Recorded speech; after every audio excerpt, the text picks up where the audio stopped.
Hello friend. तो बहुत लोगों का यहाँ पे यूपीपीसीएल को लेके बहुत लोग डिमोटिवेट हैं और उसके रिगार्डिंग क्या न्यूज़ है, इसकी वैकेंसी कब तक आएगी, पेपर कब तक होगा, इन सारी चीज़ों को लेके बहुत सारे स्टूडेंट जो हैं डिमोटिवेट हैं। तो उनके रिगार्डिंग यहाँ पे जो भी अपडेट है आपको बताने वाला हूँ, जो भी अपडेट मिला हुआ है डिपार्टमेंट के थ्रू।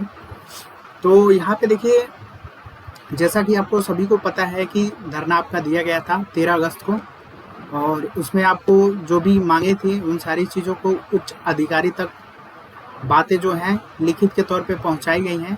अब यूपीपीसीएल वहाँ पे विचार विमर्श कर रहा है, और ये जो ऑर्डर था गवर्नमेंट की तरफ से था कि इनकी जो प्रक्रिया है, मतलब यूपीपीसीएल की जो प्रक्रिया है, इसको हम लोग यूपीएससी और यूपीपीएससी ए के थ्रू वैकेंसी को कंडक्ट कराने के लिए। तो गवर्नमेंट का प्रेशर था, तो यूपीपीसीएल इसमें कुछ नहीं कर सकता। लेकिन स्टूडेंट की जो भी मांग थी लिखित के तौर पे, जो भी उच्च अधिकारी तक गया है, तो हो सकता है गवर्नमेंट के पास जाए ये सारी चीज़ें, तो फिर गवर्नमेंट जो है विचार विमर्श कर सकती है। तो अभी ये होल्डिंग पे है, पेंडिंग पे है। इसके लिए अलग से यूपीपीसीएल के थ्रू जो है नोटिस आपको आउट होगा, उसमें आपको डिटेल मेंशन किया जाएगा कि क्या जो है गवर्नमेंट की तरफ से निर्णय लिया गया है।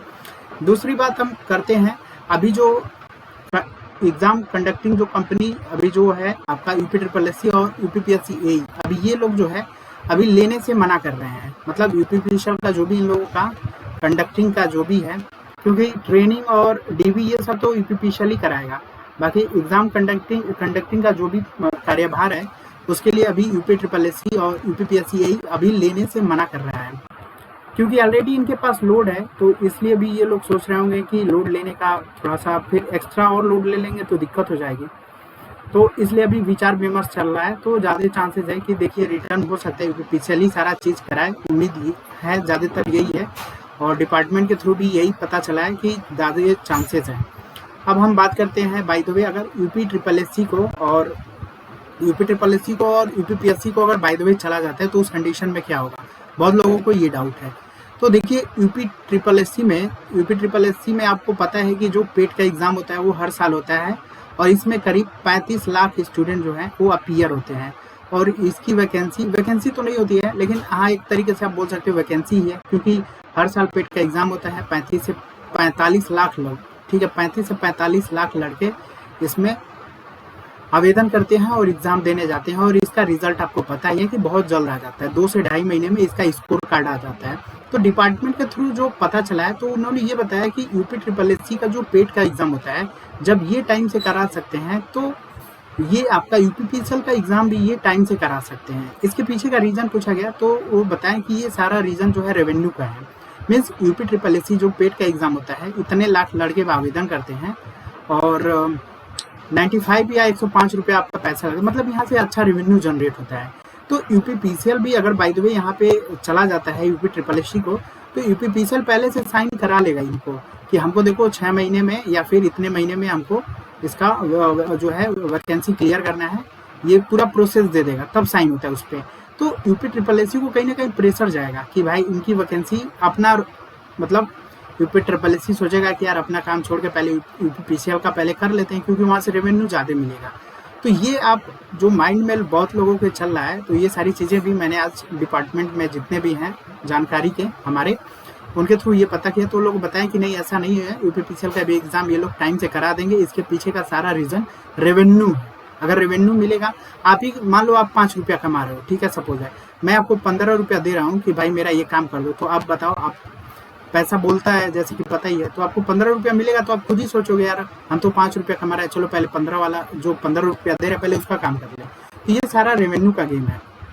तो आप लोग माइंड में ये मत रखिए कि यूपीएससी को चला जाएगा तो जो है 4 साल 5 साल लगेगा, ये बहुत कम चांसेस है। और इसके रिगार्डिंग यूपीपीसीएल नोटिस भी निकालेगा कि एग्ज़ाम कौन कंडक्ट कराएगा, डीबी कहाँ पे होगी, ट्रेनिंग कहाँ पे होगी, ठीक है, कितने दिनों में भर्ती प्रक्रिया होगी, ठीक है। ये यूपीएससी तो ये सारी चीज़ें नहीं देता है, लेकिन यूपीपीसीएल का फंडा क्लियर होता है, उसको बहुत ही मतलब ज्वाइनिंग और ये जितने भी फास्ट हो, पहले से ही फास्ट है, तो वो तो चाहेगा ही कि भाई हमको लोगों की ज़रूरत है, इतने सब स्टेशन को हैंडल करना, इतने जो, तो पहले से ही साइन हो जाता है कि भाई इतने टाइम में हमको वैकेंसी क्लियर करनी है। तो ये मतलब ये एक तरीके से बहुत ही अच्छा लगा हमको, जो डिपार्टमेंट में जो लोग भी हैं बताएं हमको ये सारी चीज़ें।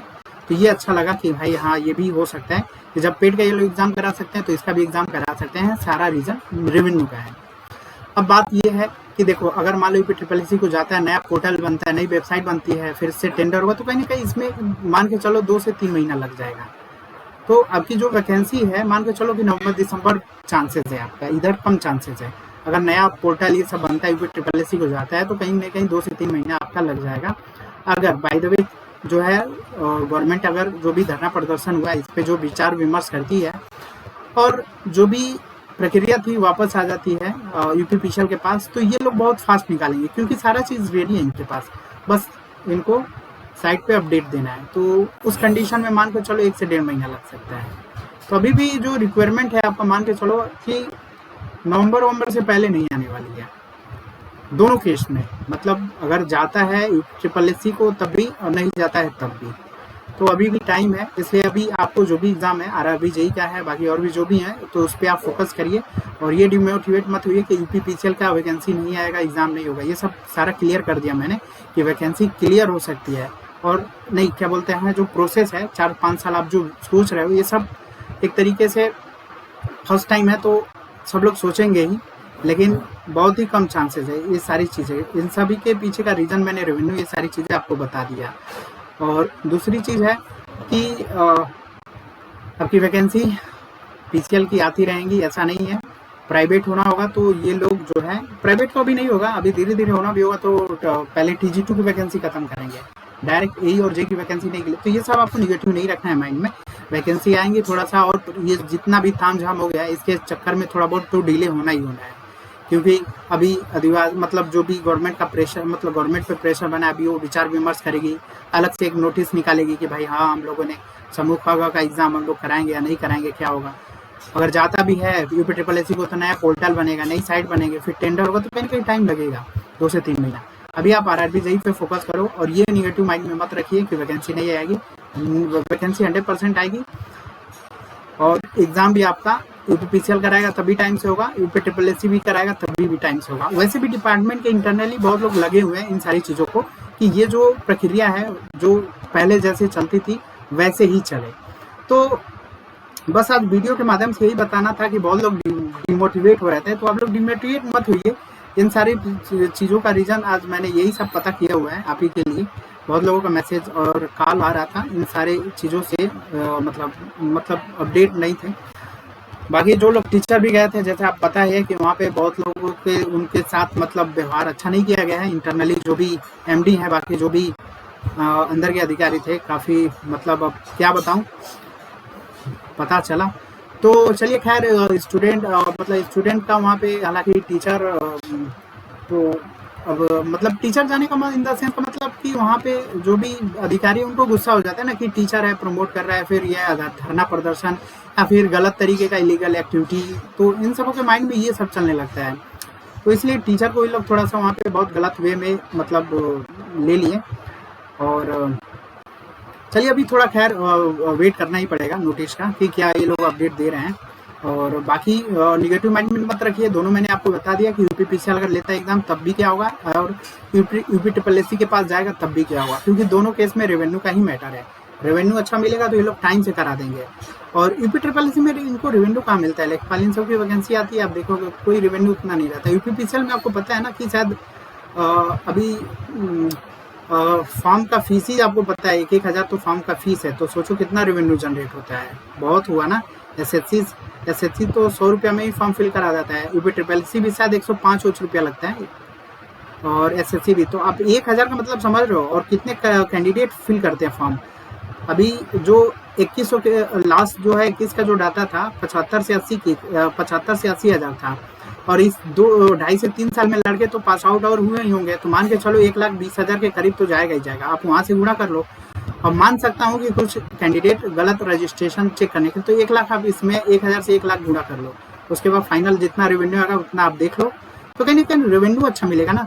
तो यूपी ट्रिपल एससी तो चाहेगा ही, अगर उसके पास इन सब अभी तो ले नहीं रहा है, मतलब अभी वो लोड ले नहीं रहा है। अगर लोड लेगा तो भाई वो समझ रहा है कि भाई पैसा कमाऊंगा, लेकिन फिर लोड लेने का मतलब उनकी जिम्मेदारी हो जाएगी ना। यूपी ट्रिपल एससी को जाने के बाद उनकी जिम्मेदारी हो जाएगी, हमको साइन करना होता है ना भाई कि हमको 5 से 6 महीना में क्लियर करके देना है जो भी कार्य है। मान लो आप ही हमको 15 रुपया दोगे सपोज दैट, तो आप तो बोलोगे ना कि सर हमको 3 महीने में कोर्स खत्म चाहिए, चौथे महीने में एग्जाम है, तो मेरी तो ज़्यादा पॉसिबिलिटी रहेगी ना कि पहले आपका काम करूँ। तो सेम यही प्रोसेस है। बाकी आप गलत जो भी माइंड में चल रहा है वो सब छोड़ दीजिए, 4-5 साल वैकेंसी क्लियर होगी, ठीक है। तो बस आप जो भी होगा अच्छा ही होगा, उन सारी चीज़ों को लेके आप डिमोटिवेट मत होइए।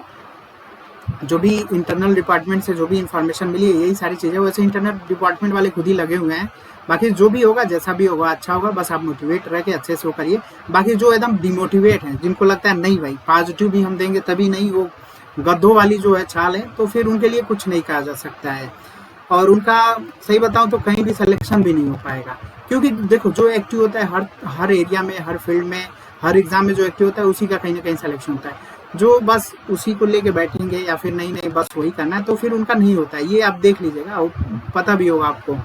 तो हालांकि इसके लिए मतलब आपको डिमोटिवेट नहीं कर रहा हूँ, जो रियलिटी है, जो फैक्ट है, वही बता रहा हूँ आपको, ठीक है। तो जो बहुत एकदम डिमोटिवेट निगेटिव है उनकी बात कर रहा हूँ, उनको मतलब किसी भी तरीके से मोटिवेट नहीं किया जा सकता, तो उनके लिए कोई दूसरा रास्ता ही नहीं है। और दूसरी चीज़, जो इस टाइप के लोग होते हैं कहीं ना कहीं चांसेस आपको पता ही है कि उनके साथ तो वैसा होता है, मतलब जैसी सोच वैसी बरकत, ये आपको सुना होगा आपने कहावत। तो बस पॉजिटिव रहिए, बाकी जो भी होगा अच्छा ही होगा।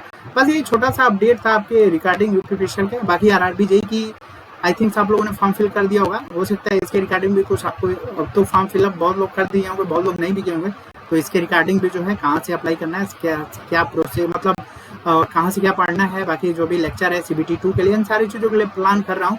धीरे धीरे आपको अपडेट मिल जाएगा, और हो सकता है चांसेस है कि मैं अपडेट मतलब अब एक्टिव भी रहूँ आपको यूट्यूब पे लेक्चर को लेके। वीकली में 1-2 दिन ही आऊँ, लेकिन सोच रहा हूँ थोड़ा सा टाइम थोड़ा सा मैनेज हो रहा है, तो कहीं ना कहीं इन सारी चीज़ों यूपी स्पेशल का भी रिक्वायरमेंट हो सकता है आ ही जाए, अगर इन सारी चीज़ों मतलब 2 से 2.5 महीने में। तो इन सारे को मतलब जो भी प्लान है वो सारी चीज़ें आपके सारी चीज़ें बताई जाएंगी। बस आज का बस यही मोटिव था कि आपका जो भी था इन्फॉर्मेशन इन सारी चीज़ों को बताना था। बाकी जैसा भी होगा आप कमेंट करिएगा, जो भी आपको डाउट होगा उसके रिगार्डिंग भी हम लोग यहाँ पे बात कर लेंगे। लेकिन मैं यहाँ पे अब एक्टिव हो जाऊँगा आपको लेक्चर वाइज, और बाकी जो भी मतलब जो भी नए कंटेंट है, बाकी exam oriented, RRB JEE, UP special, बाकी जो भी ऑल इंडिया में एग्जाम हो रहे हैं उन सभी चीज़ों के लिए जो भी पैटर्न और जो भी ट्रेंड चल रहा है, जिस लेवल से कैसे एग्जाम निकालना है, क्या करना है, बाकी मतलब कुल मिला के हट के बाकी लोगों से, उन सारी चीज़ों को लेकर मैं बहुत जल्द यूट्यूब पे वीडियो सेशन और भी बहुत सारी चीज़ें हैं, तो बाद में धीरे धीरे अपडेट दूंगा, ठीक है। तो यही पीसीएल के रिगार्डिंग अपडेट था। आरआरबी जेईई के लिए, आरआरबी जेईई को भी लेके मैं CBT 1 और CBT 2 पे आपको बता दूंगा क्या करना है, कैसे करना है। CBT 1 का बता दूंगा, हालांकि मैं उसकी तैयारी और वो सब चीज़ें कराऊंगा नहीं। साइंस वाइंस हो सकता है आपको थोड़ा सा बता दूँ या फिर करा दूँ कैसे बढ़िया 30 में 30 करना है, 30 में 30 आता भी है बहुत लोगों का।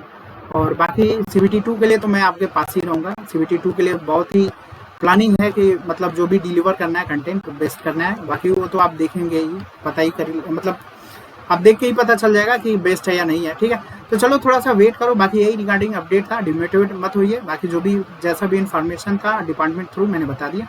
तो चलिए, थैंक्स फॉर वॉचिंग।